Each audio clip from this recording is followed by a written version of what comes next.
The ballroom of Cranston House blazed with 1,000 candles, their light fracturing through crystal chandeliers and scattering diamonds across the sea of silk and satin below. Phoebe moved through the glittering assembly like a shadow, invisible by design and necessity. Her gray maid's livery marked her as furniture, something to be used but never acknowledged. She carried a silver tray of champagne flutes, her posture perfect, her expression carefully blank. The Countess Montrose did not tolerate imperfection. More importantly, she did not tolerate visibility. Phoebe had learned this lesson thoroughly during her 3 years of service. Keep your eyes down. Keep your hands steady. Keep your thoughts to yourself. The small leather purse hidden beneath the loose floorboard in her attic room held 19 pounds, 6 shillings, and threepence, every penny she had managed to save from her meager wages. In 2 more years, perhaps 3, she would have enough to leave London entirely. A small cottage somewhere quiet, a garden, a life where she answered to no one but herself. The fantasy sustained her through the Countess's casual cruelties and the endless grinding labor. It sustained her now as she wove between clusters of aristocrats who spoke over her head as though she were made of air. "The season has been dreadfully dull," Lady Clarissa Baines announced to her circle of admirers, her voice pitched to Carrie. She was a vision in emerald silk, her blonde curls artfully arranged, her beauty as sharp and deliberate as a blade. "I do hope the Duke decides to make an appearance, though I suspect even Gideon Shaw would find this assembly beneath him." Laughter rippled through her audience. Phoebe moved past them toward the servants' corridor, her tray now empty. She had nearly reached the doorway when she heard it. A sound that didn't belong among the orchestral music and polite conversation. A whimper, high and desperate. "My lovely family, before we continue with Phoebe and Gideon's story, let me ask you something. How many times have you watched a beautiful love story on this channel without hitting that subscribe button? These stories take days to craft, yet only few of you who watch regularly are actually subscribed. If you've ever felt your heart flutter during one of these tales, isn't it worth one small click? Subscribe now, because I pour my soul into these stories, and your support is what keeps them coming. Don't be the person who takes without giving back." Phoebe paused, her training warring with instinct. She should ignore it. She should return to the kitchens, refill her tray, and continue her invisible circuit. But the sound came again, accompanied now by cruel laughter from somewhere near the garden doors. Her feet carried her forward before her mind could object. The cluster of young gentlemen stood near the marble columns that framed the entrance to the terrace. They were all flushed with wine and boredom, their expensive coats slightly disheveled. In the center of their circle, cornered against the wall, was a puppy. It was small and pathetically thin, its coat a dirty white that spoke of neglect. One of the gentlemen, the Honorable Thomas Ashford, Phoebe recognized with a sinking heart, held a walking stick, using it to prod the terrified animal whenever it tried to escape. "Look how it jumps," Ashford said with a laugh, "like a trained circus performer." "Give it here," another said. "I want to see if it can swim." There's a fountain just outside. Phoebe didn't remember making the decision. She simply moved, her body acting on an instinct deeper than self-preservation. She pushed through the circle of gentlemen, ignoring their startled protests, and scooped the trembling puppy into her arms. The creature was all bone and fear, its heart hammering against her palm. It looked up at her with eyes too large for its small face, and something in Phoebe's chest cracked open. "I beg your pardon," she said quietly, forcing herself to meet Ashford's outraged stare. "This animal needs care, not torment." The music seemed to falter. Conversations died in expanding ripples as heads turned toward the unprecedented sight of a maid speaking. Not just speaking, but challenging her betters. "How dare you?" Ashford sputtered. "That's my property. I found it in the street. Then you won't miss it." Phoebe turned to leave, the puppy clutched against her chest. She made it exactly 3 steps before Lady Clarissa's voice cut through the silence like a whip crack. "Good heavens! Look what the creature has done to the floor." Every eye in the ballroom dropped to the marble where Phoebe stood. A trail of muddy paw prints marked her path from the garden doors, each one a damning piece of evidence against her. The puppy had left marks across her gray dress as well, dark stains that stood out like accusations. "The maid has brought filth into Cranston House," Clarissa continued, her voice dripping with theatrical horror. "During the Countess's ball, no less.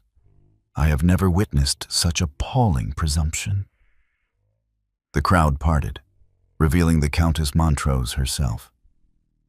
She was a handsome woman in her 50s, her beauty preserved through expensive creams and an absolute absence of warmth. Her expression as she surveyed Phoebe was one of cold fury.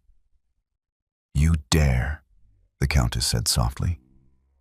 "You dare to make a spectacle of yourself in front of my guests?" "Madam, I only meant to—" "Silence." The word cracked like a gunshot. "You have embarrassed me beyond measure. You have embarrassed yourself, though I suspect you lack the breeding to understand the full extent of your transgression." Laughter bubbled up around them, not the polite titters of society amusement, but genuine mockery. Phoebe felt her cheeks burn, her fingers tightening protectively around the puppy. "Look at her," someone whispered loudly. "Filthy as the mongrel she's clutching." The presumption of servants these days. She actually thought she could? "Enough," the Countess declared. "You are dismissed, immediately. Pack your belongings and leave my house before sunrise. You will receive no references, and if I hear of you seeking employment in any respectable household in London, I will ensure every door remains closed to you." The words landed like blows. No references meant no position. No position meant no wages. £19, 6 shillings, and threepence would last perhaps 3 months if she was extraordinarily careful. After that, Phoebe raised her chin, refusing to let them see her fear. "Yes, madam." She turned toward the servants' entrance, each step an agony of humiliation. The whispers and laughter followed her like hounds. She was nearly to the doorway when the butler's voice rang out, formal and grave. "His Grace, the Duke of Shaw." The announcement shattered the moment. Every head turned toward the main entrance as the crowd parted once more. And there, framed in the doorway like a figure from a darker, more dangerous world, stood Duke Gideon Shaw. His eyes, cold and gray as winter steel, swept across the ballroom and fixed directly on Phoebe. Gideon Shaw had attended the Countess's ball with the resignation of a man fulfilling an unavoidable obligation. His late mother's closest friend had requested his presence, and despite his preference for solitude, some debts transcended personal comfort. He had arrived late deliberately, hoping to make a brief appearance before retreating to the blessed quiet of his own library. He had not expected to walk into a public execution. The scene had registered in fragments as he stood in the doorway. A young woman in maid's livery, her dark hair escaping its pins, clutching something small and white against her chest. The Countess Montrose, her face arranged in that particular expression of aristocratic outrage that Gideon had learned to despise during his 32 years navigating society. And surrounding them both, a crowd of glittering parasites feeding on humiliation like wine. He had heard the Countess's dismissal, each word calculated to destroy. He had seen the maid's chin lift in defiance even as her hands trembled. And he had felt something he had not experienced in years, a flicker of genuine interest in another human being. The butler's announcement of his arrival had created the expected disruption. Conversations faltered. Postures straightened. Lady Clarissa Baines turned toward him with a practiced smile that didn't reach her calculating eyes. She had been pursuing him with increasing aggression for 2 seasons now, mistaking his indifference for a challenge to be overcome. Gideon ignored her entirely. He walked forward, his boots clicking against the marble with measured precision. The crowd parted instinctively, responding to something in his bearing that had nothing to do with his title and everything to do with the stark authority he carried like a second skin. He had learned long ago that true power required no announcement. It simply was. The maid had frozen halfway to the servant's entrance. She stood perfectly still, the small white puppy. For that's what the creature was, he could see now, pressed against her stained dress. Her eyes were remarkable, wide and dark and utterly fearless despite the disaster unfolding around her.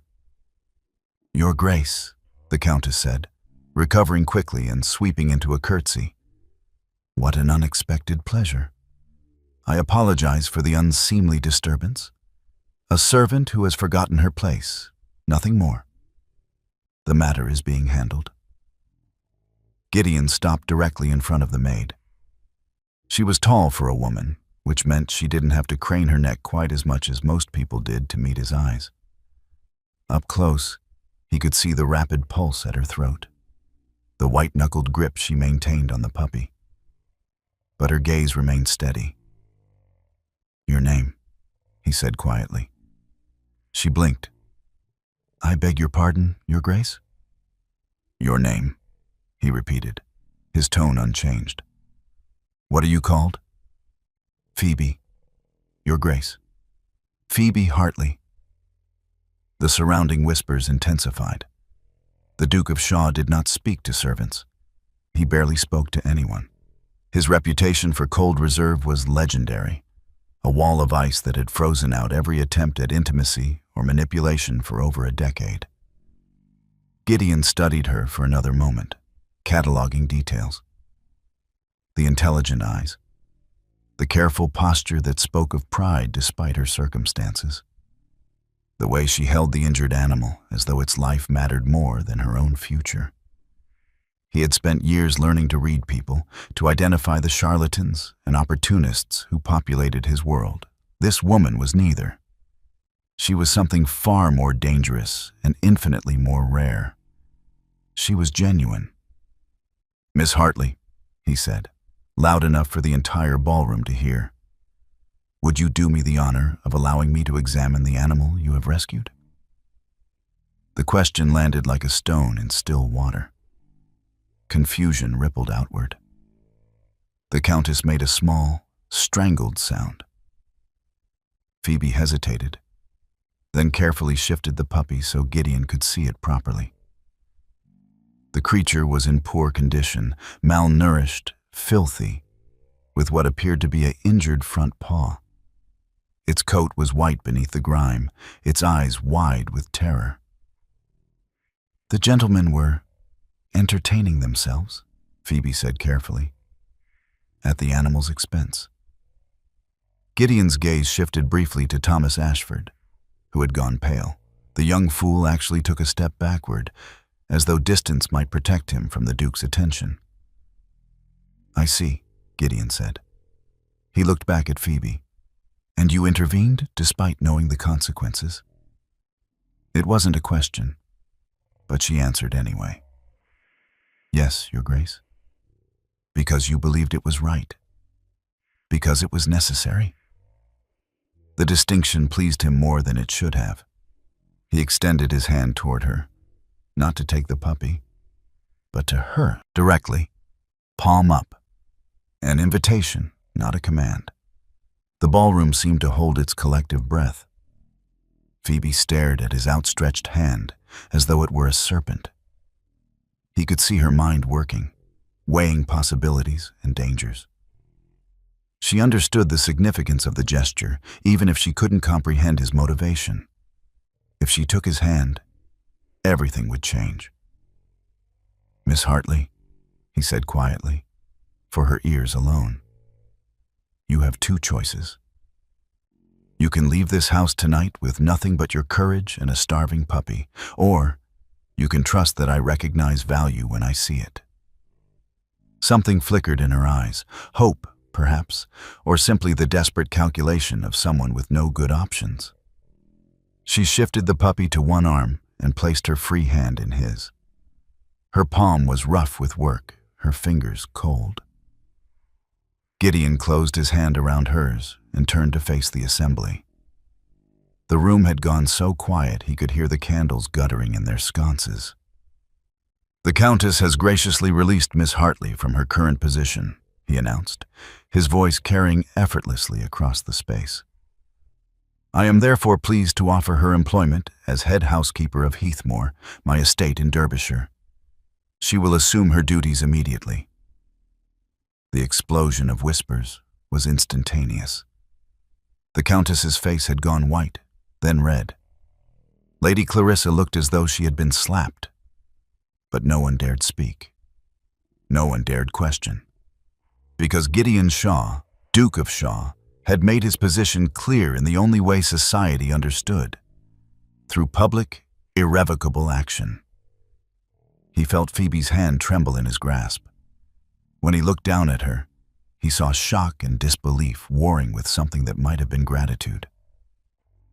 "Your Grace," she whispered, "I don't understand." "You will," he said. "Collect your belongings. My carriage will convey you to my London residence tonight. We depart for Heathmoor in the morning." He released her hand, the absence of contact strangely notable. Then he turned and walked back toward the entrance, knowing without looking that the crowd would part for him exactly as it had before. Behind him, he heard the Countess beginning some kind of protest. He didn't pause. Whatever she had to say was irrelevant. He had made his choice, and Gideon Shaw never reconsidered. As he reached the doorway, he allowed himself the smallest of smiles. For the first time in years, he was curious about tomorrow.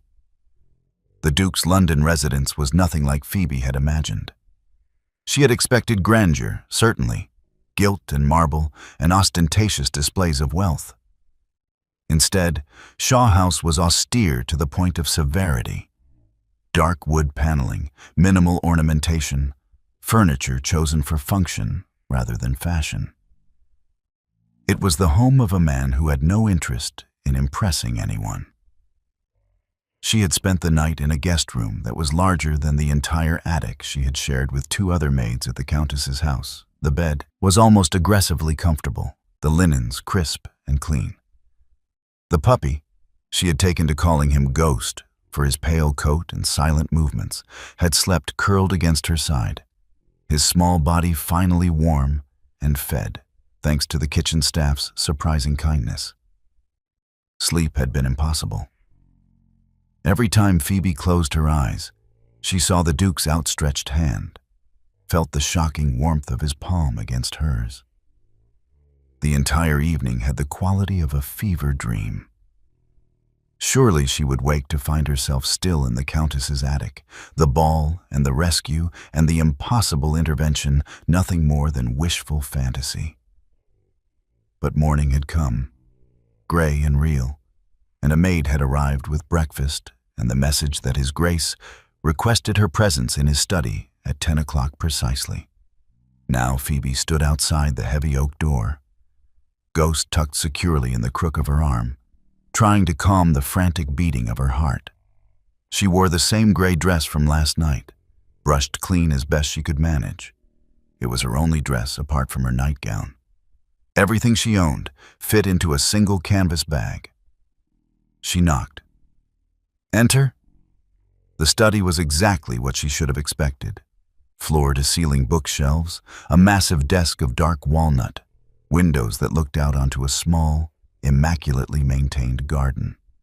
The Duke sat behind the desk, his attention focused on a document before him. He was dressed simply in dark trousers and a white shirt, no cravat. His coat draped over the back of his chair. It was shockingly informal for a duke, and somehow more intimidating than full aristocratic regalia. He glanced up as she entered, his gray eyes assessing.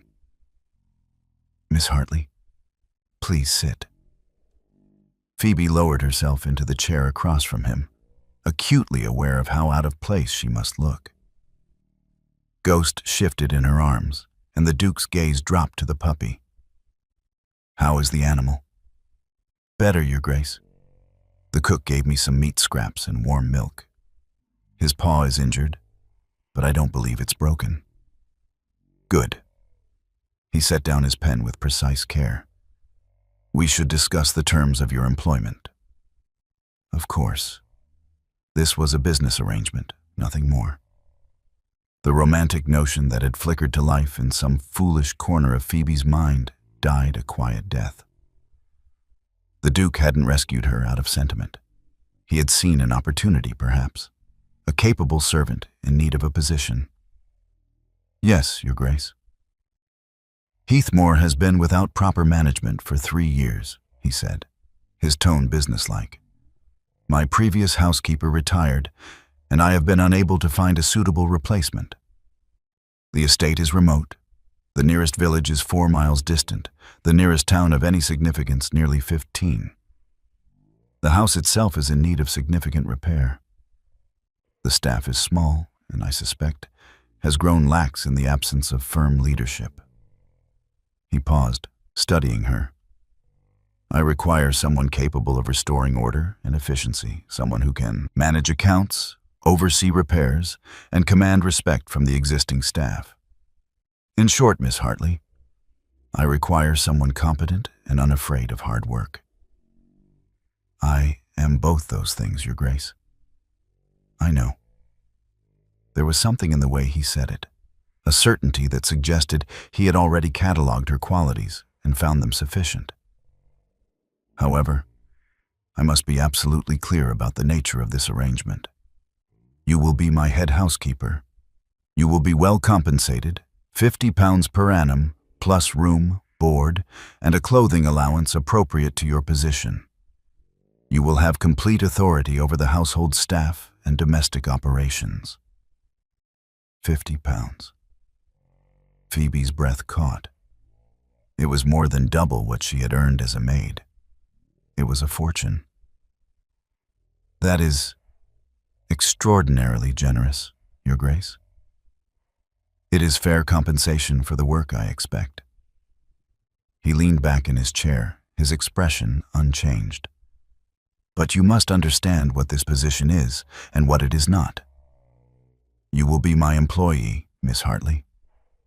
Nothing more.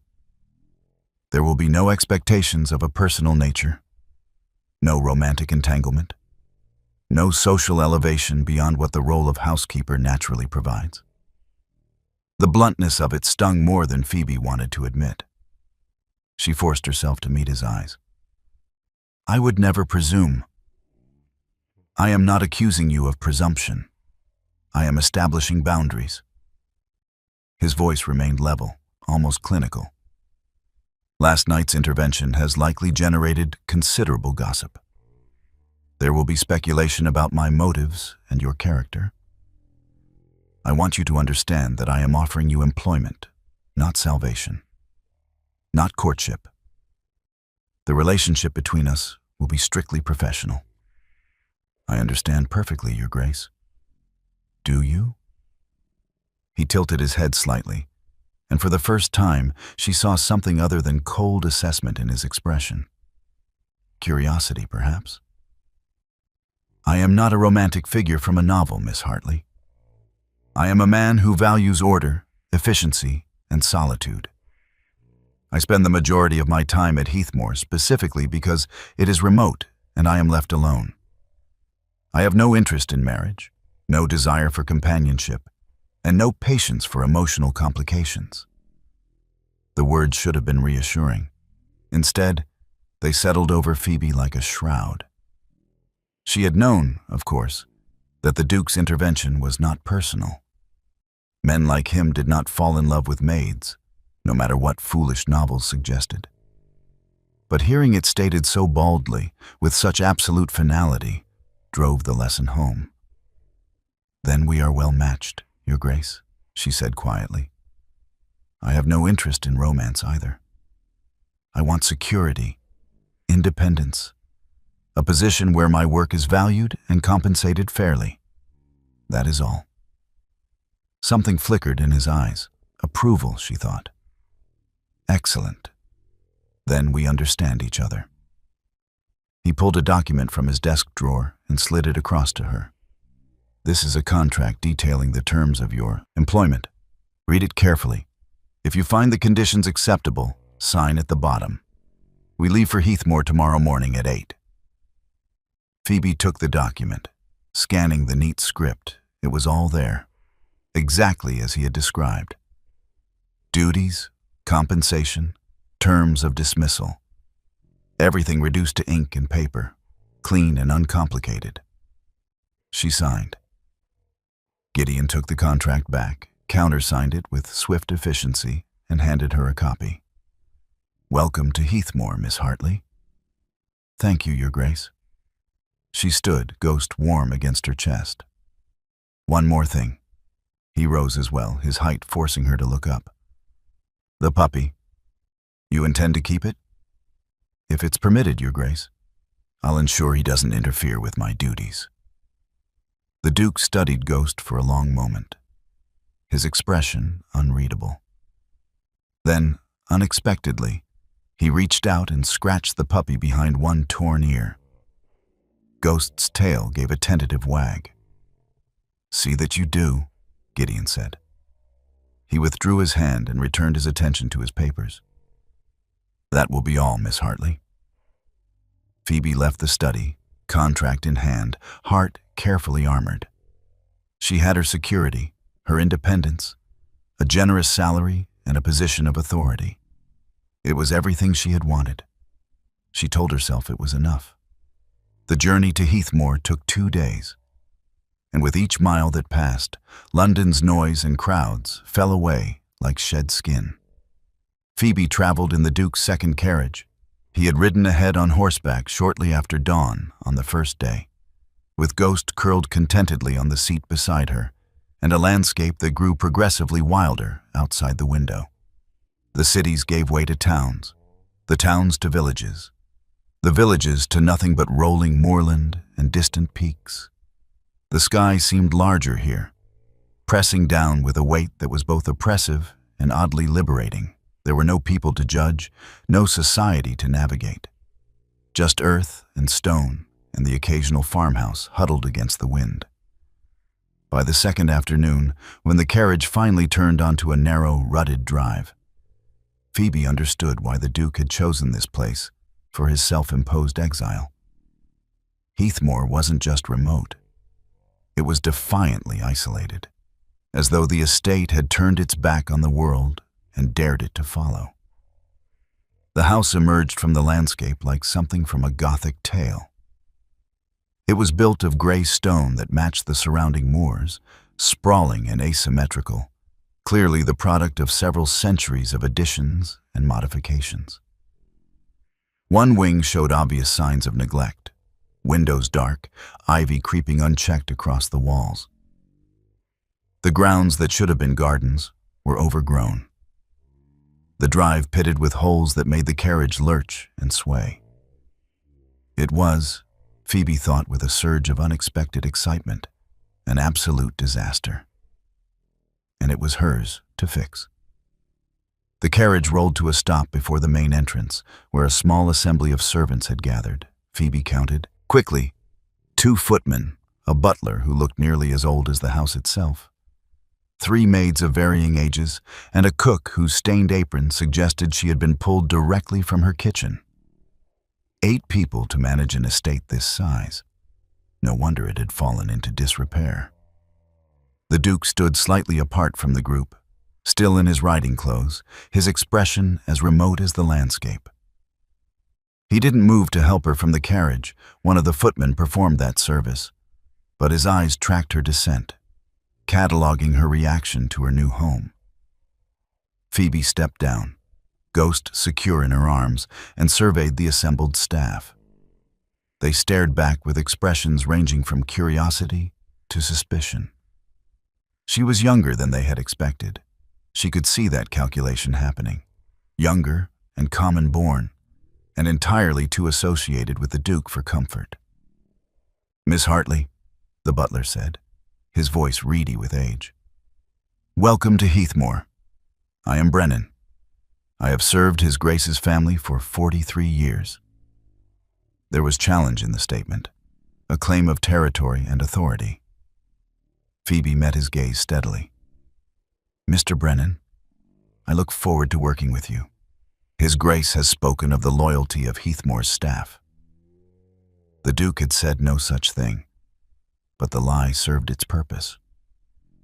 Brennan's shoulders straightened slightly, and the suspicion in his eyes softened to cautious approval. "Perhaps," the Duke said, his voice cutting through the moment. "Mr. Brennan could show Miss Hartley to her rooms. I'm sure she would like to refresh herself before dinner." It was a dismissal, politely phrased, but absolute. The Duke turned and walked into the house without waiting for a response, his boots echoing on stone. The staff scattered to their duties with the practiced efficiency of people accustomed to their master's abrupt departures. Phoebe followed Brennan through a massive oak door and into an entrance hall that should have been impressive, but instead felt melancholy. The floors were clean enough, but the corners held dust. The portraits on the walls were dimmed by years of smoke and neglect. A chandelier hung dark and cobwebbed overhead. "The house has 63 rooms," Brennan said as he led her down a corridor, "though only the west wing and parts of the main house are currently in use. The east wing was closed 15 years ago after the old Duke passed. Too expensive to heat and maintain." "And the staff?" "What you saw is what we have, miss. His Grace is not one for entertaining, and he spends most of his time in the library or writing the estate. We manage well enough for his needs." They climbed a staircase to the second floor, where Brennan stopped before a door near the middle of the corridor. "Your rooms, Miss Hartley. They belong to the previous housekeeper, Mrs. Cavendish. I trust you'll find them adequate." The sitting room was spacious and bright, with windows overlooking the wild gardens. Beyond it, a bedroom held a substantial bed and wardrobe. Both rooms were clean but sparse, decorated with the practical simplicity of someone who had no interest in frippery. Phoebe set Ghost down, and the puppy immediately began exploring, his claws clicking on the wooden floors. "Dinner is served at 7, Brennan said. "His Grace takes his meals in the small dining room when he's alone. You'll be expected to dine in your rooms unless specifically summoned." "Of course." The separation was clear. She was an employee, not a companion.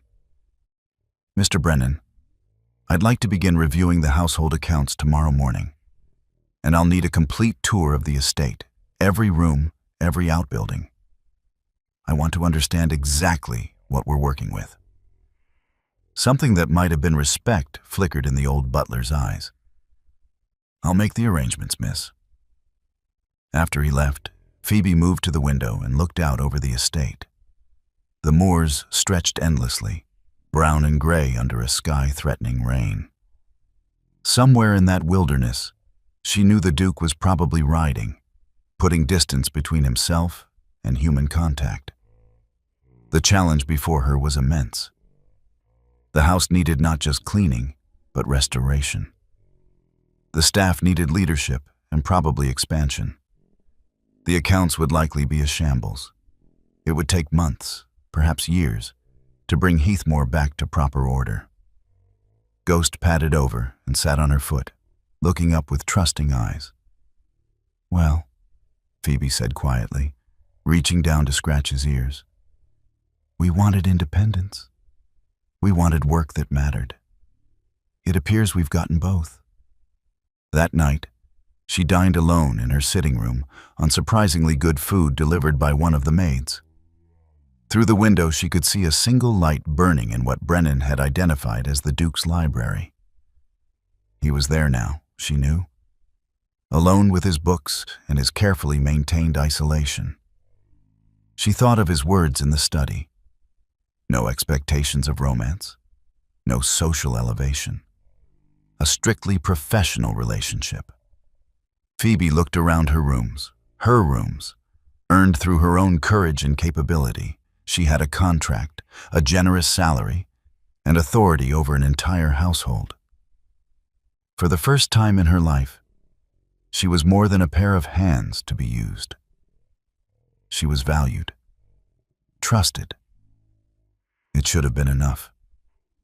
She pulled the curtains closed, shutting out the distant light, and told herself again that it was. Phoebe began her campaign to save Heathmore at dawn the next morning. She started with the accounts, requesting them from Brennan immediately after breakfast. The old butler had delivered 3 years' worth of ledgers with an expression that suggested he expected her to be overwhelmed.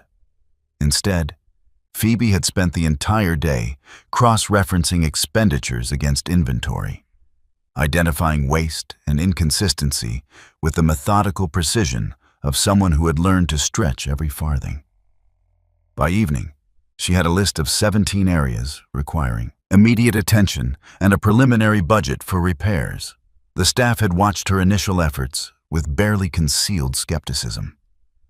A woman barely past her 23rd year, common-born, elevated beyond her station by the Duke's inexplicable whim. They expected her to fail, expected her to prove herself incapable of managing an estate this size, this complex. Phoebe had encountered such doubt before. She answered it the only way she knew how, with relentless, undeniable competence. Within a week, she had established new schedules for every member of the household. The maids now worked in coordinated rotations, tackling one room at a time with thorough attention rather than the previous method of cursory daily sweeps. The footmen were assigned regular maintenance tasks, repairs to window frames, replacement of worn cords on the draperies, polishing of neglected silver. Even the cook found herself consulted on kitchen improvements and given a modest budget increase for better quality provisions. Phoebe was fair but exacting. She praised good work and corrected failures with firm, quiet instruction. She worked alongside the staff when necessary, demonstrating that no task was beneath her. When one of the maids fell ill, Phoebe spent an afternoon scrubbing floors herself, her hands raw by evening, but the work completed to her standards. Slowly, grudgingly, respect began to replace skepticism. The Duke observed all of this from a distance that seemed to be his natural state. He appeared at breakfast occasionally, always punctual, always courteous, and always gone within 20 minutes. He took his other meals in the library, or when weather permitted, didn't return to the house until well after dark. He rode the estate daily, checking on tenants and inspecting lands. A solitary figure against the vast moorland. When their paths crossed, which they did with increasing frequency as Phoebe expanded her inspection of the house, he acknowledged her with a nod or a brief inquiry about her progress. She responded with equally brief reports. Their interactions were models of professional efficiency, exactly as specified in the contract. And yet Phoebe found herself increasingly aware of his presence, even when he wasn't visible. She learned his patterns, the early morning rides, the hours spent in the library between 2 and 5 each afternoon, the occasional late-night walks through the garden. She learned that he preferred his tea without sugar, that he detested waste of any kind, and that he noticed everything despite his apparent detachment. She also learned that he was watching her. Not obviously. The Duke was far too controlled for obvious observation. but she would catch glimpses of him pausing in doorways when she was directing the footman, or standing at library windows that overlooked the garden where she sometimes took her afternoon break with Ghost. He never interrupted, never interfered with her authority. He simply watched, his expression unreadable. It was unnerving. And, if Phoebe was honest with herself, oddly thrilling. The shift came 2 weeks after her arrival, on an afternoon when autumn rain drummed against the windows and made outdoor work impossible. Phoebe had been in the small parlor that she had claimed as a temporary office, reviewing supplier contracts, when Ghost had begun limping noticeably on his injured paw. The puppy had been healing well under her care, proper food and warmth working small miracles, but the paw remained tender. Phoebe had meant to take him to the village to see if there was anyone with veterinary knowledge, but the roads had been treacherous with mud. She had settled Ghost on her lap and carefully unwrapped the clean cloth she kept bound around his paw. The injury was better than it had been, but still inflamed. As she examined it, murmuring soft reassurances to the trembling puppy, she didn't notice the Duke's arrival until his shadow fell across her desk. Phoebe looked up, startled. Gideon stood in the doorway, rain damp from a ride, his dark hair disordered. He should have looked diminished by the weather. Instead, he seemed more real, more present than she had yet seen him. "The accounts are in order?" he asked, his gaze dropping to the papers spread across her desk. "Yes, Your Grace. I was about to prepare this week's summary for your review." "Good." He paused, then nodded toward Ghost. "The animal's paw isn't healing?" "It's improving, but slowly. I plan to take him to the village when the road's clear." "That won't be necessary." Gideon moved into the room with that predatory grace she had noticed at the ball. "I have some experience with animal injuries. May I?" Phoebe hesitated, then shifted Ghost so the Duke could see the paw more clearly. Gideon crouched beside her chair, bringing his eyes level with hers. At this proximity, she could see details she had missed before: the faint scar along his jawline, the surprising length of his dark lashes, the precise way he held himself even in this informal position. His hands, when he took Ghost's paw, were surprisingly gentle. Long fingers probed the injury with careful expertise while the puppy watched him with cautious trust. "A stone bruise, I think, complicated by infection from the initial injury," Gideon said. His voice had lost its formal edge, becoming something more natural. "There's a salve we use for the horses that would help. And the binding should be looser. You're restricting blood flow." "I didn't realize." Phoebe felt a flush of embarrassment. "I've never cared for an animal before." "Yet you risked everything to save one." He looked up at her, and something in his expression had shifted. The ice had thinned, revealing something warmer beneath. "That was foolish, Miss Hartley." "Yes, Your Grace." "And remarkably brave." The words hung between them, heavy with implication. Phoebe's breath caught. This close, she could see the complexity in his gray eyes, not cold at all, she realized, but carefully banked, like embers hidden beneath ash, waiting for oxygen. Ghost chose that moment to lick the Duke's hand, his small pink tongue rasping against skin. The gesture was so trusting, so innocent, that something crossed Gideon's face, a flicker of surprised pleasure quickly suppressed. But not quickly enough. He had felt something. The armor had cracked just for an instant, and Phoebe had seen the man beneath the Duke.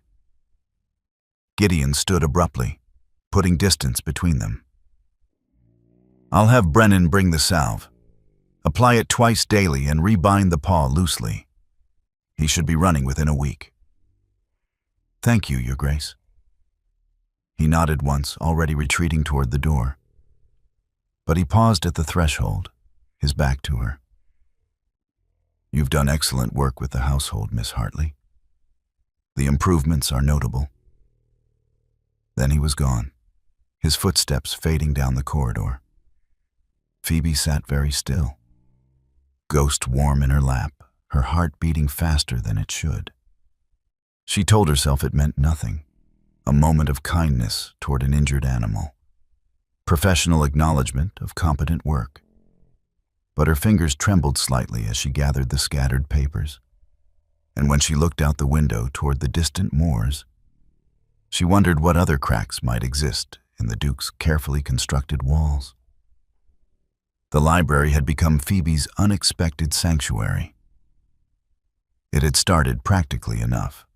The household accounts needed space to spread properly, and her small parlor office had proven insufficient for the estate maps and tenant records she needed to cross-reference.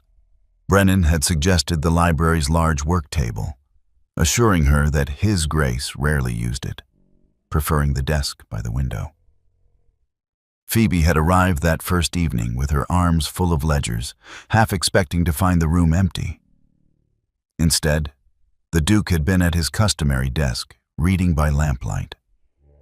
He had glanced up at her entrance, taken in her burden of papers, and simply nodded toward the work table before returning to his book. No invitation, but no dismissal either. She had worked in silence for 2 hours, acutely aware of his presence 20 feet away. The only sounds had been the crackling fire, the scratch of her pen, and the occasional turn of a page from his direction. When she finally gathered her materials to leave, he had bid her a courteous good night without looking up. The next evening, she had returned. And the next. Until it became an unspoken routine, Phoebe at the work table with her accounts and correspondence, Gideon at his desk with his books and papers, the silence between them strangely companionable. Ghost had complicated matters in the best possible way. The puppy's paw had healed rapidly under the Duke's prescribed treatment, and now he divided his time between Phoebe's rooms and wherever she happened to be working. In the library, he would settle on the hearth rug, equidistant between his 2 favorite humans, occasionally padding over to one or the other for attention. It was Ghost who had prompted their first real conversation. Phoebe had been reviewing the tenant records, frowning over an entry that showed the Millworth farm 3 months behind on rent. The Duke, she had learned through careful observation, was not a harsh landlord. He charged fair rates and made improvements to tenant properties without increasing costs.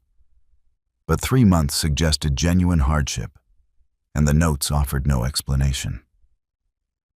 "Your Grace," she had said, breaking an hour's silence, "may I ask about the Millworth situation?"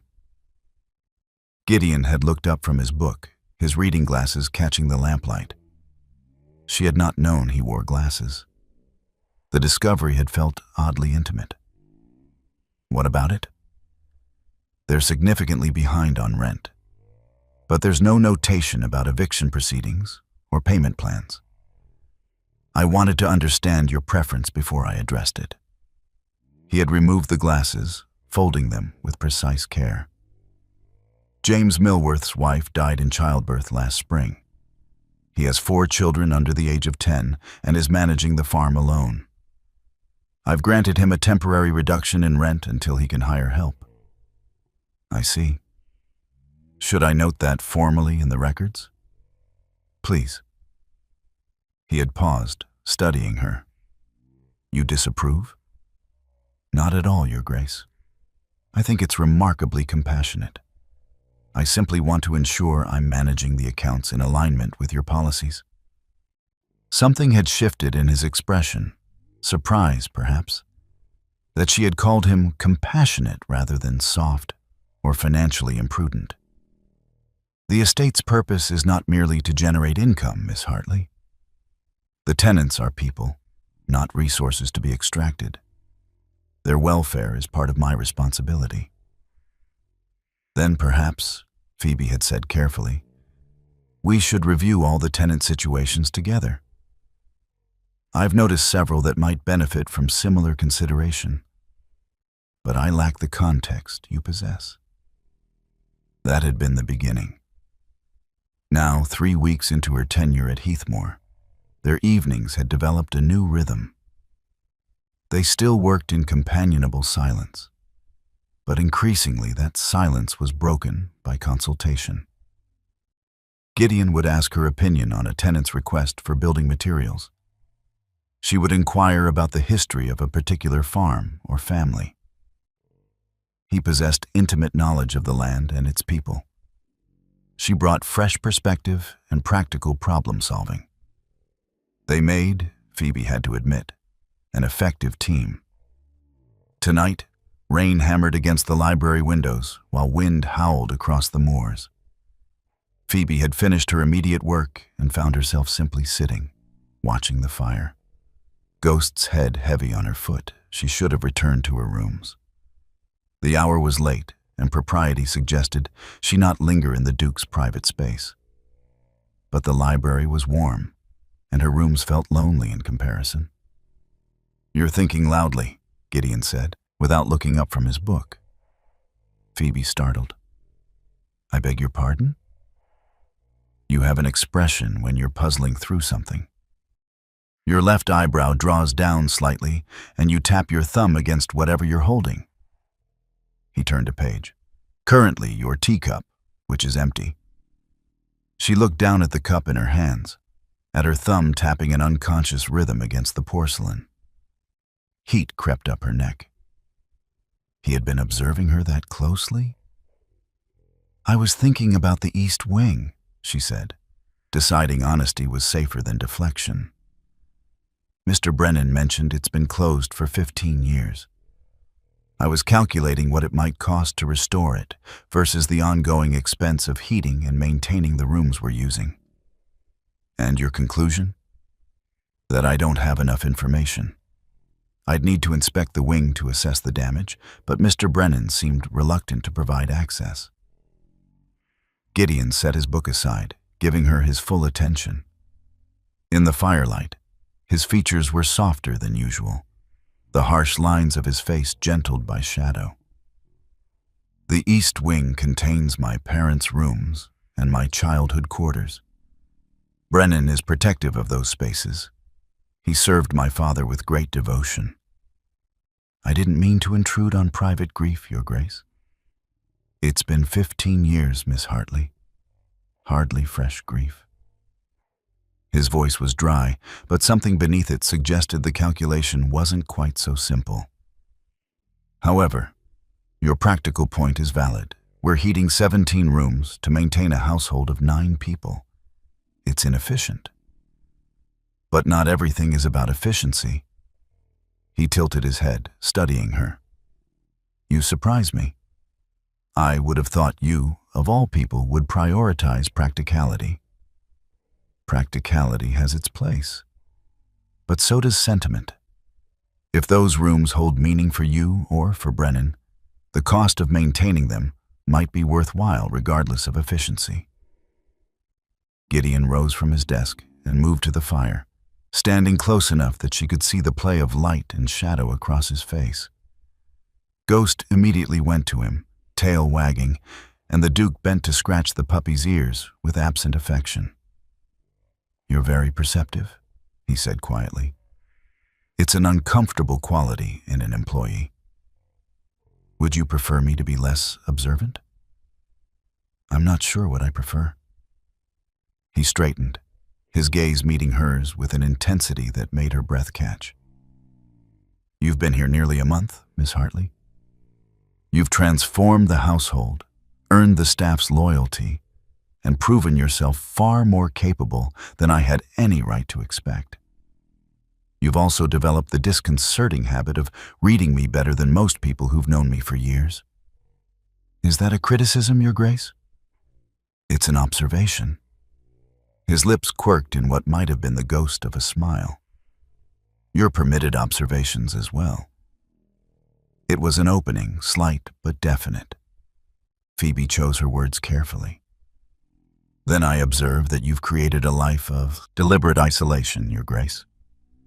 But isolation and peace are not the same thing. And I wonder if you found what you were looking for in all this solitude." The words hung between them, far too bold for a housekeeper to speak to a duke. Phoebe half expected him to remind her of her place, to retreat behind the ice wall he maintained so carefully. Instead, Gideon held her gaze for a long moment, something unreadable moving behind his gray eyes. "No," he said finally. "I haven't." Then he bid her good night and left the library, leaving Phoebe alone with Ghost and the flickering fire and the stunning realization that the Duke's armor had cracked wider than she'd thought. And she had no idea what to do about it. The arrival of the Dowager Duchess of Shaw was announced 3 days in advance by an express letter that sent Brennan into a state of barely suppressed panic. Phoebe watched the old butler transform from his usual steady competence into something approaching agitation, barking orders at the staff and personally inspecting rooms that had been cleaned to perfection weeks ago. "Her Grace is exacting," he explained when Phoebe inquired about the unusual intensity. "And she has very particular opinions about how things should be managed." This proved to be a spectacular understatement. The Dowager arrived on a gray afternoon in a carriage that looked expensive enough to purchase a small estate. She was a tall woman in her 60s, handsome rather than beautiful, with the same gray eyes as her nephew and a bearing that suggested she had never questioned her own authority in her entire life. Her traveling costume was severely elegant, her silver hair arranged with architectural precision beneath a hat that probably cost more than Phoebe's annual salary. Gideon met her in the entrance hall with what appeared to be genuine warmth. The first real emotion Phoebe had seen him display toward another person. He embraced his aunt, actually smiled, and engaged in several minutes of conversation about her journey that revealed an ease entirely absent from his other interactions. Phoebe observed from the shadows of the corridor, Ghost tucked under her arm, professional invisibility firmly in place. The Dowager's sharp gaze found her anyway. "And who," she said, her voice carrying effortlessly across the hall, "is this?" "My housekeeper," Gideon said smoothly. "Miss Phoebe Hartley. She's been transforming Heathmoor's operations with remarkable efficiency." "Has she indeed?" The Dowager approached with the measured pace of someone conducting an inspection. Up close, her eyes were even more penetrating than her nephew's, missing nothing as they catalogued Phoebe's plain dress, work-roughened hands, and the puppy in her arms. "How enterprising of you, Gideon. When did you develop an interest in household management?"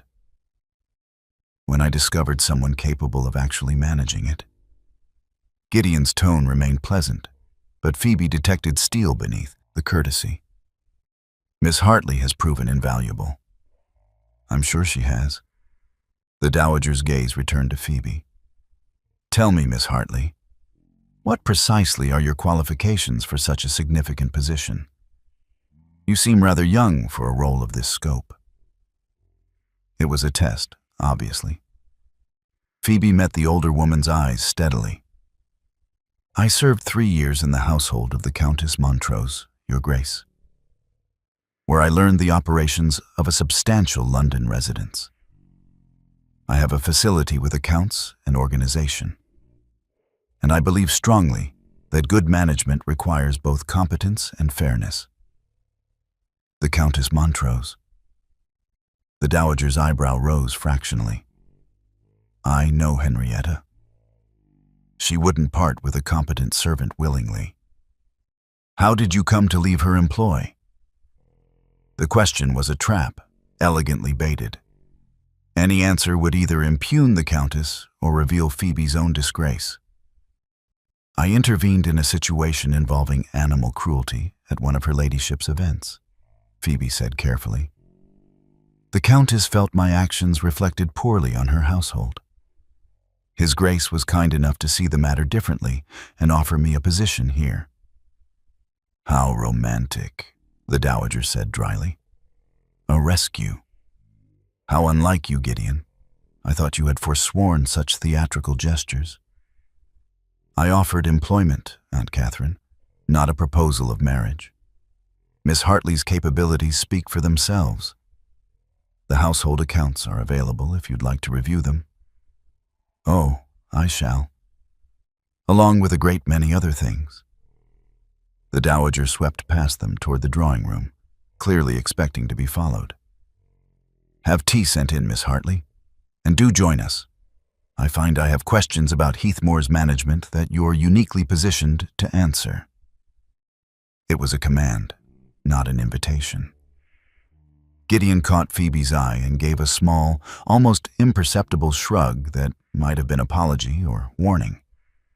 Then he followed his aunt, leaving Phoebe to arrange the tea and prepare for what promised to be an extraordinarily uncomfortable interrogation.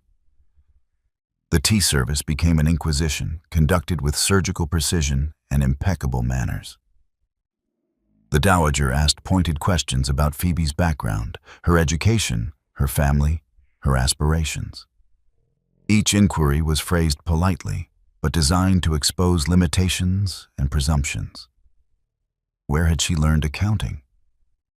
From the Countess's steward, who had appreciated her quick mind. What books had she read? Whatever she could borrow or afford, which wasn't many, did she understand the social implications of her position in the Duke's household? That last question landed like a blade. Phoebe set down her teacup with careful precision. I understand perfectly, Your Grace. I am an employee, nothing more. His Grace has been entirely proper, and I have never presumed beyond my station. Haven't you? The Dowager's gaze was sharp. You dine in his library most evenings. You consult with him on estate matters, traditionally handled by a steward. You carry that ridiculous puppy everywhere, like a lady's lapdog. The lines, my dear, have become remarkably blurred. Aunt Catherine. Gideon's voice carried a warning. That's enough. Is it? I arrived to find you rusticating in this crumbling pile with a beautiful young woman of questionable background and no chaperone. What precisely am I meant to think? You're meant to think that I hired a competent housekeeper who has proven her worth a dozen times over. Gideon's composure remained intact, but Phoebe could see tension in his shoulders. My relationship with Miss Hartley is entirely professional, as she stated. Your implication otherwise is insulting to us both. The Dowager studied her nephew for a long moment, then sighed. Very well. I apologize, Miss Hartley. That was unworthy of me. She paused. Though not entirely unjustified, Gideon has spent the better part of a decade avoiding any situation that might lead to emotional entanglement. Finding him in close quarters with an attractive, capable young woman is unusual.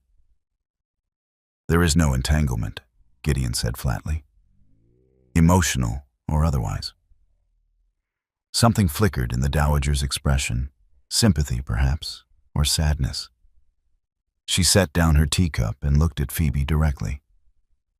My dear, would you excuse us for a moment? There are family matters I need to discuss with my nephew. It was a dismissal, gentle but absolute. Phoebe rose, ghost in her arms, and curtsied. Of course, Your Grace. She had reached the door when the Dowager spoke again. Miss Hartley, you truly see this as merely employment? Nothing more? Phoebe turned back, meeting the older woman's knowing gaze. Lying seemed pointless. I see it as what it is, Your Grace. Nothing more than that is possible. Possible and advisable are different things, child. Remember that. Phoebe fled to her rooms, her heart hammering. She tried to focus on correspondence, on account books, on anything that might distract from the afternoon's disaster. But her mind kept returning to the Dowager's questions, to the implications and warnings. An hour later, a knock came at her door. She opened it to find not a maid, but the dowager herself, alone and somehow less formidable without an audience. "May I come in?" Phoebe stepped aside, too shocked to do otherwise. The dowager entered and settled into the chair by the window with the ease of someone accustomed to being welcome everywhere. "I owe you a more complete apology," she said without preamble. "And an explanation. Gideon is dear to me. He's the closest thing I have to a son. And I've watched him lock himself away in this place, convincing himself that isolation equals safety. Your Grace, I don't think... Please, let me finish." The dowager's expression softened. When Gideon was 17, he fell desperately in love with a young woman. Charlotte Pemberton, beautiful, charming, and utterly mercenary. She encouraged his devotion, accepted his very public proposal, and 3 days before the wedding, eloped with a wealthy merchant's son. The scandal was devastating. But worse was the letter she left, explaining that she had never loved him, that she'd merely been keeping him as a backup while pursuing better options. Phoebe sank into the opposite chair, her throat tight. That's horrible. It taught him that emotional vulnerability leads to humiliation, that love is a weakness to be exploited. He's spent 15 years proving he doesn't need anyone, that he's perfectly content in his self-imposed exile. The dowager leaned forward. "But you've unsettled that careful construction, Miss Hartley. I saw it in how he defended you, in how he watches you when you're not looking. And that terrifies me, because if you hurt him..." "I would never," Phoebe interrupted. "Your Grace, I have no designs on the Duke. I know my place." "That's precisely the problem, child. You know your place, and he knows his, and neither of you will risk crossing that line. So you'll circle each other in increasing misery until one of you has the courage to acknowledge what's actually happening." The dowager rose. "I don't know if you're brave enough for that, but I hope you are. Because my nephew deserves more than the half-life he's built here. And I suspect you do too." She left Phoebe alone with Ghost and the weight of understanding she could no longer deny. If you're feeling the emotion of this story right now, if your heart ached when you learned about Gideon's past, then imagine how it feels to pour hours into creating this for you, only to see you leave without even tapping the subscribe button. That subscribe button tells me you care, that this story matters to you. Thousands are watching, but only a handful take 1 second to show appreciation. Don't let this story's beauty go unacknowledged. Hit that subscribe button right now. It costs you nothing, but means everything to me, who works tirelessly to move your heart. The letter arrived on a crystalline morning when frost painted the moors silver and Phoebe's breath misted in the cold library air. She was reviewing the quarterly accounts, Ghost sprawled across her feet in his favorite position, when Brennan entered with the post on a silver tray.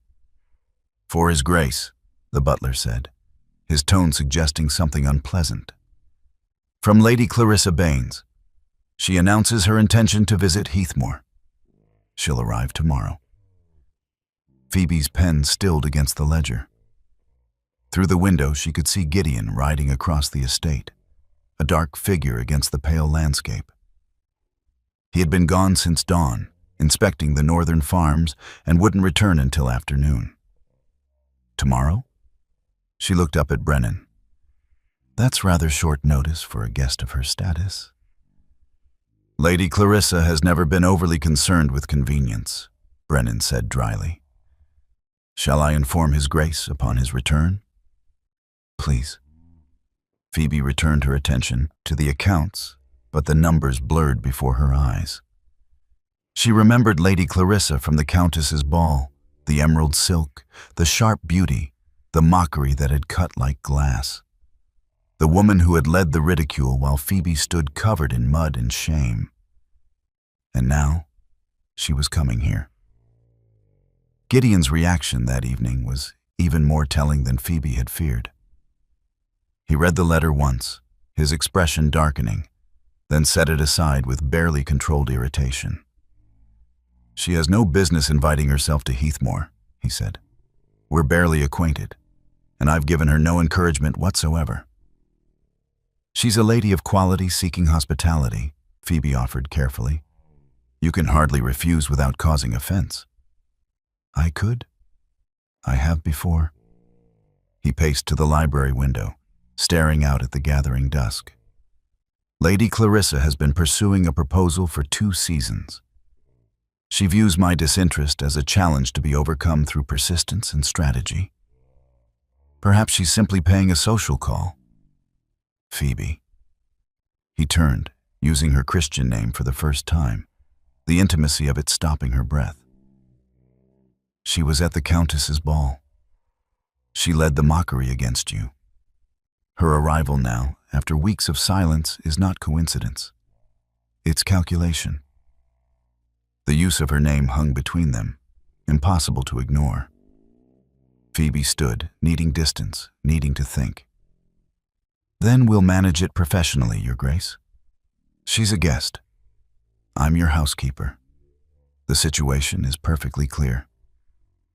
Something flashed in his eyes, frustration, perhaps, or resignation. Yes, perfectly clear. But it didn't feel clear when Lady Clarissa's carriage rolled up the drive the next afternoon. It felt like an invasion. Clarissa descended in a flurry of expensive fabrics and practiced grace, her beauty undimmed by travel. She was accompanied by her maid and enough luggage to suggest an extended stay, despite claiming she would only impose for a few days. Gideon received her in the entrance hall with rigid courtesy while Phoebe observed from her usual position of professional invisibility near the corridor. "Your Grace," Clarissa said, her voice warm with manufactured delight. "How wonderful to finally see Heathmoor. I've heard so much about your estate. It's quite rustic." The pause before the last word was deliberate, an insult wrapped in observation. "We prefer the term pastoral," Gideon replied coolly. "Brennan will show you to your rooms. Dinner is at 7. Clarissa's gaze swept the entrance hall, cataloging details, until it landed on Phoebe. Recognition sparked in her blue eyes, followed by something that looked like triumph. "Good heavens. Miss Hartley, isn't it? The maid from the Countess's ball?" She pressed a hand to her chest in exaggerated surprise. "What an extraordinary coincidence. Though I suppose you found new employment after that unfortunate incident with the mongrel." "Miss Hartley is my head housekeeper," Gideon said, his voice dropping to a temperature that could freeze water. "And she manages my household with exceptional skill." "How remarkably progressive of you, Your Grace." Clarissa's smile was razor sharp. "Elevating servants beyond their natural station. Though I suppose here in the country, standards are more flexible." Phoebe felt heat crawl up her neck, but kept her expression neutral. "Welcome to Heathmoor, Lady Clarissa. If you require anything during your stay, please don't hesitate to inform the staff." She escaped to the kitchens, where the cook was already preparing an elaborate dinner under Phoebe's earlier direction. But she could feel the danger that had just entered her carefully constructed sanctuary. Lady Clarissa hadn't come for a social visit. She'd come for blood. The assault began in earnest the following morning. Phoebe was conferring with one of the maids about linens when she overheard Clarissa in the morning room, speaking to Sarah, the youngest housemaid, in a voice pitched to Carrie. "I simply cannot fathom His Grace's thinking," Clarissa said with false sympathy. "Hiring someone with no proper references, no family connections, no training in estate management. One wonders what qualifications she actually possessed. The implication was crystal clear. Sarah's face flushed crimson. "Miss Hartley is very capable, my lady," the girl said quietly. "She's been good to all of us." "I'm sure she's been very good at cultivating loyalty." Clarissa's laugh was light and poisonous. "Tell me, does she often spend her evenings in His Grace's library? Alone? I've heard the most curious rumors about their working relationship." Phoebe stepped into the doorway, her spine straight. "Lady Clarissa, I trust your accommodations are satisfactory?" Clarissa turned with a smile that didn't reach her eyes. "Quite satisfactory, Miss Hartley. I was just remarking on what a fascinating household you've created. So informal, so modern. The Duke prefers efficiency over ceremony. How convenient for you." Clarissa rose, moving closer with predatory grace. "You know, I remember you quite clearly from the Countess's ball. Covered in mud, clutching that pathetic creature, looking absolutely desperate. And now here you are, mistress of a ducal estate. What a remarkable transformation. One might even call it suspicious." "One might call it employment," Phoebe said evenly. "Now, if you'll excuse me, I have duties to attend." She left before Clarissa could respond, but her hands shook as she walked away. This was only the beginning. She could feel it. By afternoon, Clarissa had interviewed half the staff under the guise of friendly conversation, asking pointed questions about Phoebe's background, her relationship with the Duke, the propriety of their evening meetings. She expressed shocked, that a woman of such humble origins should have authority over an estate of Heathmoor's importance. She wondered aloud about Phoebe's true qualifications, her real motivations, the nature of her hold over the Duke. The staff, to their credit, remained loyal. But Phoebe could see the seeds of doubt being planted. Even Brennan seemed troubled when he came to her office that evening. "Lady Clarissa has been asking questions," he said carefully, "about your past, your family. She seems particularly interested in the circumstances of your dismissal from the Countess's household." "And what have you told her?" "The truth. That you were hired by His Grace and have proven yourself exceptional." He paused. "But Miss Hartley, she's intent on discovering something scandalous. If there are details from your past that might be used against you..." "There's nothing to discover, Mr. Brennan. I was born poor. I worked as a maid. I was dismissed for intervening on behalf of an abused animal. Those are facts, not scandals. In Lady Clarissa's hands, facts become weapons." He was right. That evening, during dinner, Clarissa launched her most direct assault yet. "Your Grace," she said, her voice dripping sympathy as she addressed Gideon across the table, "I feel I must speak plainly, as a friend concerned for your welfare. I've made some inquiries about Miss Hartley's background." Gideon set down his wine glass with deliberate care. "Have you?" "Her family were laborers. Her father died in debtor's prison. She has no education beyond basic literacy, no training in household management, no references from her previous employer. And yet, you've given her extraordinary authority over your estate and your household." Clarissa leaned forward. "I know you value privacy, but surely you can see how this appears. A beautiful young woman of desperate circumstances, elevated far beyond her station, spending unchaperoned evenings in your company. People will talk. They already are. Let them talk. But your Grace..." "Lady Clarissa," Gideon's voice could have cut diamond. "Miss Hartley's background is her own business. Her qualifications are evident in the exceptional management of my household. and my relationship with her is none of your concern." Clarissa's composure cracked slightly. "I'm only trying to protect you from a woman who is clearly taking advantage.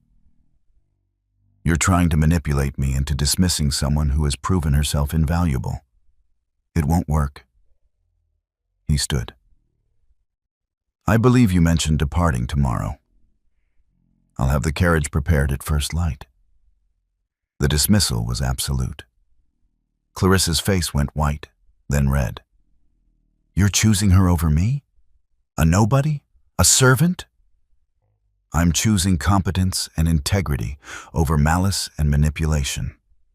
Gideon's gaze was ice. "Good night, Lady Clarissa." He left the dining room without another word.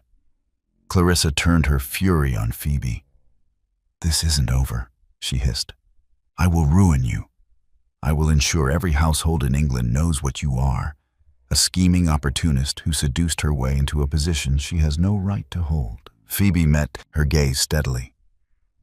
"I've done nothing but my work, Lady Clarissa. If that threatens you, perhaps you should examine why." She left Clarissa sputtering with rage, her heart hammering but her head high. Tomorrow the woman would be gone. But her poison would linger, and Phoebe knew the price of tonight's victory was yet to be calculated. Lady Clarissa did not leave at first light as commanded. Instead, she appeared at breakfast with a brittle smile and announced she had sent an urgent letter to several of her dearest friends in the county, inviting them to tea that very afternoon at Heathmoor. To refuse would be unconscionably rude, she explained with saccharine sweetness. Surely the Duke wouldn't object to a small gathering? Gideon's expression could have frozen hellfire, but years of aristocratic training held. "You presume too much, Lady Clarissa."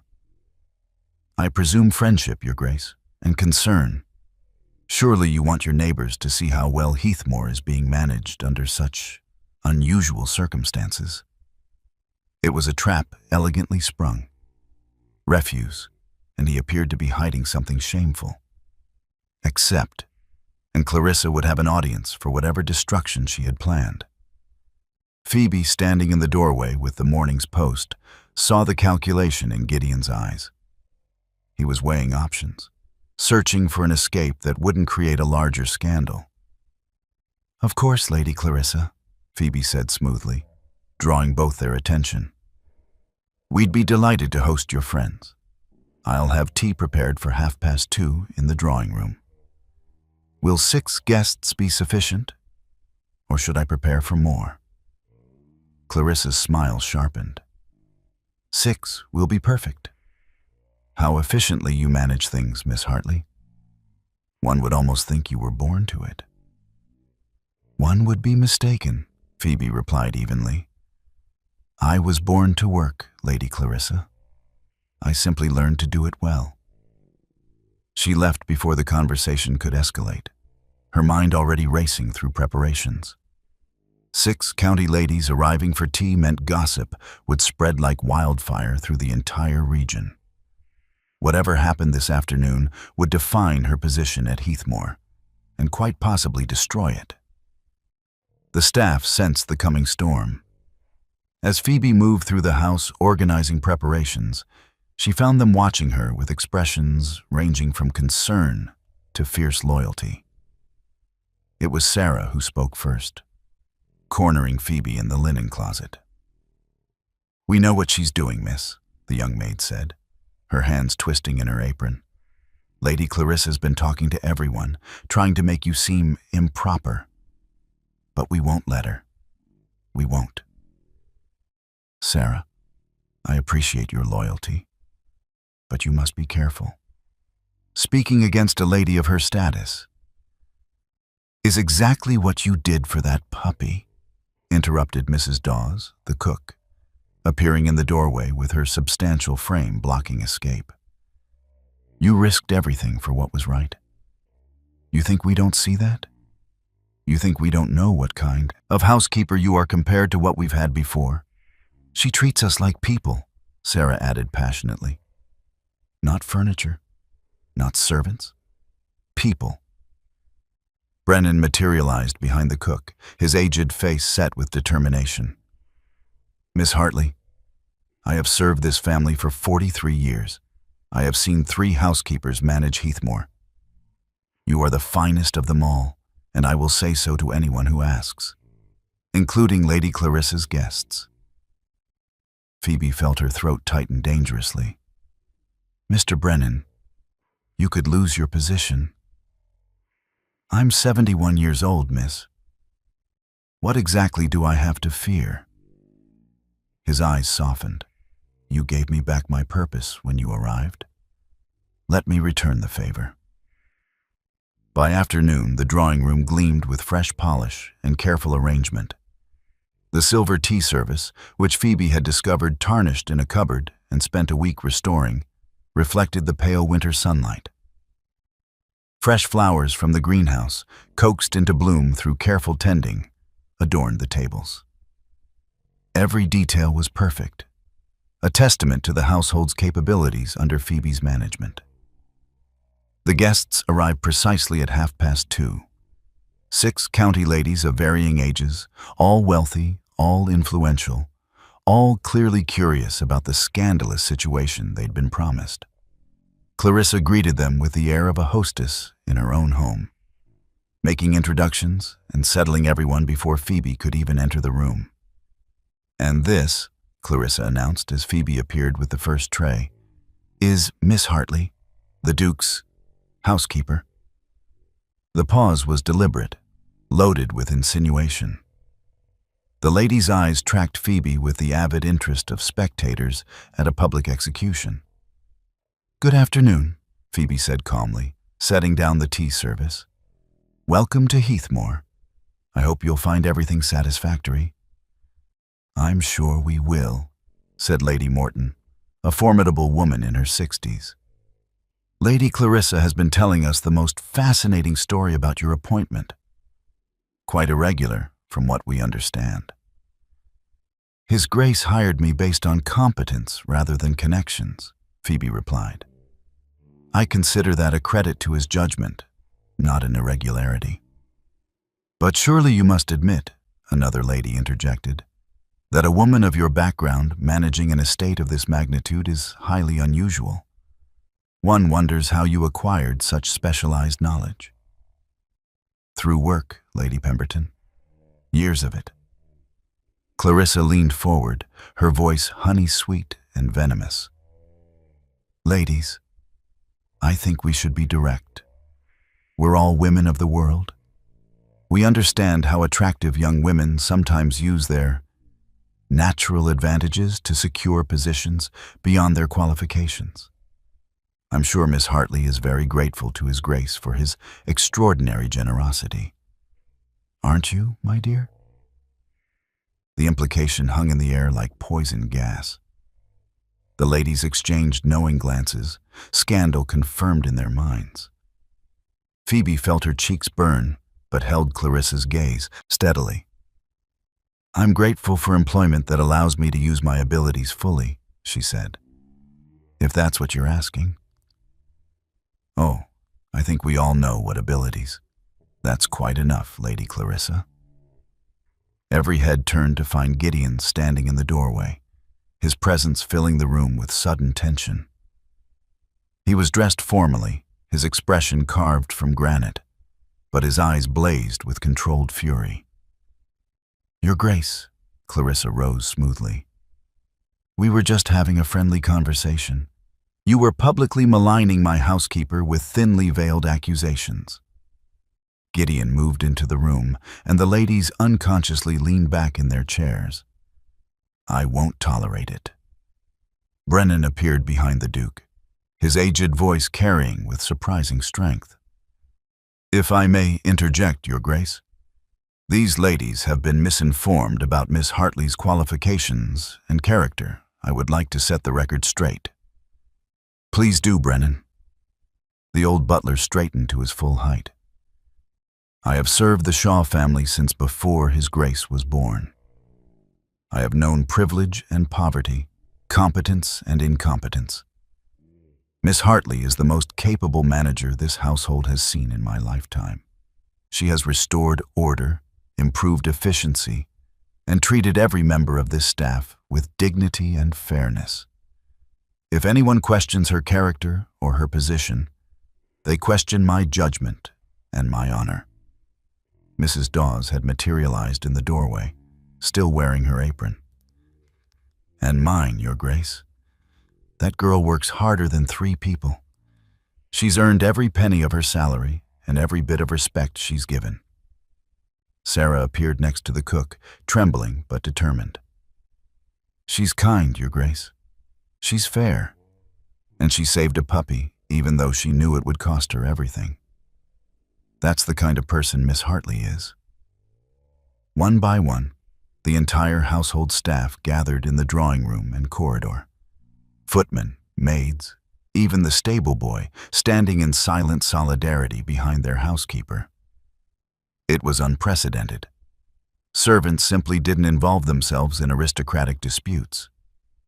But there they stood, loyal and unwavering. Gideon looked at the assembled staff, then at Phoebe, something profound shifting in his expression. When he spoke, his voice carried absolute authority. Lady Clarissa, you came to Heathmore with the intention of destroying Miss Hartley's reputation and forcing me to dismiss her. You have failed spectacularly. He gestured to the gathered servants. These people who see her work every day, who benefit from her leadership, have spoken more eloquently than I could about her worth. But let me add this. Miss Hartley is not merely my employee. She is my partner in the management of this estate. She has my complete trust and my unwavering support. Partner? Clarissa's voice rose sharply. Your Grace, surely you cannot mean, I mean exactly what I said. Gideon's gaze swept the assembled county ladies. You may carry that message back to your friends and neighbors. Miss Hartley has my protection and my respect. Anyone who questions her character or her position questions my judgment. I trust I've made myself clear. The silence that followed was absolute. Lady Morton was the first to recover, rising with practiced grace. Perfectly clear, Your Grace. Thank you for your hospitality, Miss Hartley. The tea was excellent. She nodded to Phoebe with what might have been respect. I can see Heathmore is in very capable hands. The other ladies followed her lead, making polite exits with remarkable speed. Only Clarissa remained, her face white with fury and humiliation. You'll regret this, she hissed at Gideon, when society hears how you've degraded yourself. I have degraded nothing, Gideon interrupted coldly. I have recognized excellence where I found it. If society cannot understand that distinction, I care even less for its opinion than I previously did. Your carriage is waiting, Lady Clarissa. Don't let me detain you further. After she swept out in a fury of silk and wounded pride, Gideon turned to his assembled staff. Thank you, he said simply. All of you. You may return to your duties. They dispersed quietly, leaving Gideon and Phoebe alone in the drawing room. For a long moment, neither spoke. Then Phoebe found her voice, rough with suppressed emotion. You called me your partner. I did. That was extraordinarily kind, but unnecessary. I'm your employee, Your Grace. You needn't elevate me beyond. I said what I meant, Phoebe. He moved closer, his gray eyes intense. You are my partner, in every way that matters, and it's time we both stopped pretending otherwise. The words hung between them in the drawing room, impossible to unhear. Phoebe felt her carefully constructed defenses crumbling, brick by brick, under the weight of Gideon's steady gaze. He had called her his partner. He had said they should stop pretending. But pretending was safe. Pretending protected them both. Your Grace, she said, her voice barely steady. You've been extraordinarily kind. Today, you defended me publicly, risked your reputation for mine. But we both know the cost of that choice. Lady Clarissa will spread her poison regardless, and now you'll be associated with scandal. Your aunt was right. The situation appears improper. I cannot allow you to sacrifice your standing for what, Phoebe? For an employee? His voice was low, dangerous. Is that truly what you think you are to me? It's what I must be. She stepped back, needing distance, needing air. Anything else is impossible. Why? The single word shattered her composure. Because you're a duke, and I'm a maid. Because society has rules for good reason. Because I won't be another Charlotte Pemberton, another person who takes advantage of your... She stopped, but too late. The name had escaped. Gideon went very still. My aunt told you about Charlotte? She wanted me to understand why you keep yourself so carefully distant. And I do understand, Your Grace. You built walls to protect yourself from being hurt again. I won't be the person who proves those walls necessary. You already are, he said quietly. Don't you see? You've been dismantling those walls since the moment you stood in that ballroom covered in mud, protecting a terrified puppy. You destroyed them completely when you looked at me as though I were simply a man rather than a title to be pursued. Phoebe shook her head, tears threatening. I can't be what you need. I have nothing to offer you, no family, no connections, no fortune. I would only drag you down. You offer me everything I've been missing. He moved closer, his intensity almost overwhelming. But I'm too much of a coward to say it plainly. Too afraid that if I speak the truth, you'll laugh or worse, pity me. I could never, then stay. Please, don't make the decision for both of us. But Phoebe could see the future with terrible clarity. The gossip would intensify. His peers would mock him for his inappropriate attachment to a servant. Eventually, he would come to resent her for the damage to his reputation, his standing. Better to leave now, while she could still walk away with her heart merely cracked rather than shattered. I'm sorry, Your Grace, but I think it's best if I seek another position. She left before he could respond, before her resolve could crumble entirely. The packing took less than an hour. Everything she owned still fit into a single canvas bag, though now she had more than one dress and her savings had grown substantially. She had references from Gideon. He had written them weeks ago at her request, never questioning why she might need them. She had skills, experience, and the knowledge that she had managed a ducal estate successfully. She would be fine.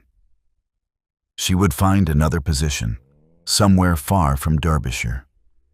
Somewhere she could forget gray eyes and quiet evenings in the library. Ghost watched her from the bed, his head tilted in confusion. He had grown from a scrawny, terrified puppy into a healthy young dog, his white coat gleaming, his injured paw completely healed. He was Gideon's as much as hers now, spending his days divided between them. You'll stay here, Phoebe told him, her voice breaking. He'll take care of you. He loves you. Ghost whined, unconvinced. She was folding her second dress when the door opened without preamble. Gideon stood in the doorway, still in his formal clothes from the confrontation, his hair disordered as though he'd been running his hands through it. What are you doing? Packing, Your Grace. I'll leave first thing in the morning. I've prepared notes for whoever you hire to replace me. The accounts are current, and I've documented all the ongoing projects. Stop! He crossed the room in 3 strides, grasping her shoulders and turning her to face him. Stop running. Stop deciding what's best for me. Stop being so bloody noble. I'm being practical. You're being terrified. We both are. His hands tightened, not painfully but desperately. Do you think I don't know what leaving costs you? You've built something here. You have respect, authority, security, everything you've ever wanted. And you're throwing it away because you think you're protecting me. I am protecting you. I don't want protection. The words came out raw, stripped of his usual control. I want you. I've wanted you since I saw you standing in that ballroom, defying everyone for a creature that couldn't defend itself.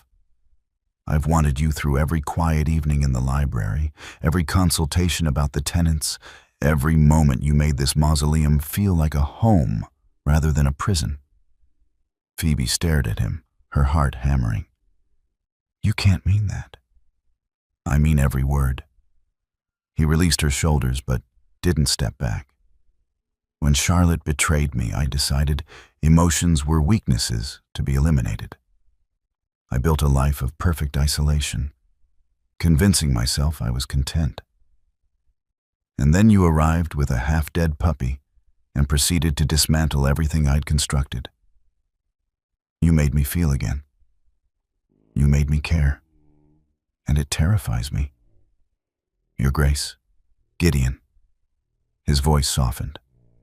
For once, just call me Gideon. Gideon, she whispered, and something in his expression cracked open. This can't work. You know it can't. The difference between us is nothing that matters. He took her hands, his thumb tracing the rough calluses on her palms. I don't care about your birth or your past poverty. I care that you're brilliant and capable and kind. I care that you see people rather than ranks. I care that you risked everything for what was right, and you've done it more than once. Society will never accept. Society can go to hell. The vehemence in his voice startled her. I've spent 15 years living for society's approval, and it brought me nothing but loneliness. You brought me life. You and this ridiculous dog who's currently eating my favorite book. They both looked at Ghost, who had indeed seized a leather volume and was gnawing contentedly. Despite everything, Phoebe laughed, the sound wet with tears. See? Gideon said softly. You make me laugh. When was the last time I laughed before you arrived? This is madness. Then let's be mad together. He pulled her closer, his eyes searching hers. Phoebe Hartley, I am asking you, begging you, to stay. Not as my housekeeper, not as my employee, as my wife, as my partner in truth, not just in pretty words spoken to impress county ladies. The world seemed to tilt. You're asking me to marry you. I'm asking you to save me from the half-life I've been living. I'm asking you to let me love you, even though I'm terrible at it and will probably make a disaster of things. I'm asking you to be brave enough for both of us. Phoebe looked at him, really looked. At the fear beneath the hope in his eyes, the tension in his shoulders, the way his hands trembled slightly against hers. He was terrified. This man who faced down scandal and society with iron composure was terrified of her answer. Because he loved her. The Duke of Shaw, who had sworn off emotion and vulnerability, loved her.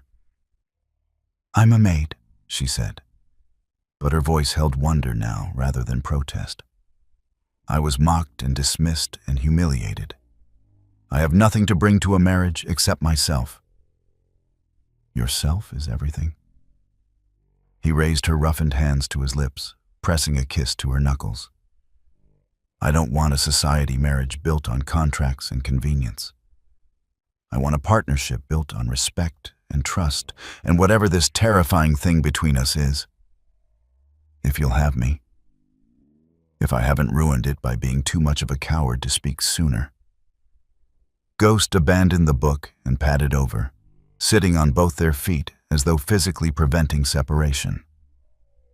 Phoebe looked down at the dog, then at the man who held her hands like they were precious rather than work-worn. She thought of the ballroom, the mockery, the moment his hand had extended toward hers. She thought of quiet evenings in the library, of shared work and mutual respect. She thought of the walls he'd built and the courage it took to dismantle them. "I'm terrified too," she whispered. "I know. Society will be vicious. I know. Your aunt will have strong opinions. She'll also dance at our wedding." A smile ghosted across his face. "She told me I was an idiot if I let you leave." Her exact words. She said something similar to me. Phoebe felt her own smile forming. "About having courage? Then be courageous with me." Gideon's voice dropped to barely above a whisper. "Say yes. Please." The word formed in her heart before it reached her lips. Yes. For a moment, he simply stared as though he couldn't quite believe it. Then he pulled her into his arms, holding her so tightly she could barely breathe, his face buried in her hair.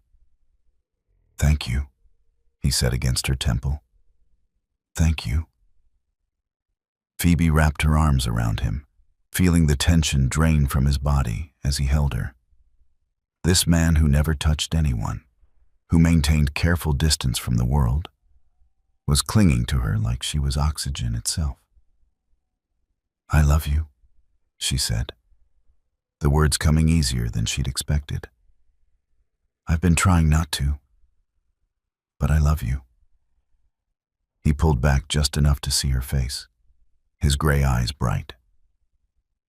"I love you. I'm not good at saying it. I'm not good at any of this. But I promise I'll try. We'll both try. Together." He kissed her then, tentative at first, then deeper as 15 years of loneliness met weeks of suppressed longing. It was unpracticed and perfect, a promise sealed without words. When they finally broke apart, both breathing hard, Ghost barked approval and wagged his tail so enthusiastically his entire body shook. "I suppose we should tell the staff," Phoebe said shakily. "They already know." Gideon's smile was real now, transforming his austere features. "Brennan informed me that if I let you leave, he would resign in protest. The entire household is currently waiting downstairs to hear whether I convinced you to stay." "You're joking." "I never joke." But his eyes were warm. "They love you, Phoebe, almost as much as I do." She looked around her sparse rooms, the rooms she'd been packing to leave, and thought of the staff gathered below, of the estate she'd helped restore, of the man who'd taken her hand in a ballroom and changed her life. "I was a maid mocked for saving a puppy," she said softly. "And now you'll be a duchess loved for saving a duke." Gideon took her hand properly this time, their fingers interlacing. "If you'll have the title along with the man, I'll have both. Though I warn you, I'll probably be a terrible duchess. You'll be extraordinary." He pressed a kiss to her forehead. "You already are." They descended the stairs together, hand in hand, Ghost bounding ahead. The staff waited in the entrance hall, trying and failing to look as though they hadn't been listening at doors. When they saw Phoebe and Gideon's joined hands, a cheer went up that probably violated every rule of proper servant behavior. Brennan stepped forward, his aged face creased with genuine joy. "Welcome home, Your Grace," he said to Phoebe. "Permanently this time." And standing there, surrounded by people who'd become family, held by a man who'd become her heart, Phoebe finally understood what home truly meant. You just experienced a complete love story, from humiliation to triumph, from loneliness to belonging. You felt every emotion, didn't you? Now here's the truth. Someone you know needs this story today. Someone in your life is feeling worthless, overlooked, or hopeless about love. And you're going to scroll past without sharing this with them? Really? This story could be exactly what changes their day, their perspective, their hope. Hit that share button. Tag someone who needs to remember that their worth isn't defined by others' cruelty. And if you've watched this far without subscribing, then you are breaking my heart. Subscribe now, because you'll want the next story, and the algorithm won't show it to you unless you do. Don't be that person who regrets missing out. At the end of this video, you'll see a suggestion for another powerful story from our channel. Click it and let yourself be surprised by even more unforgettable emotions with love. The Victorian Royal Stories team.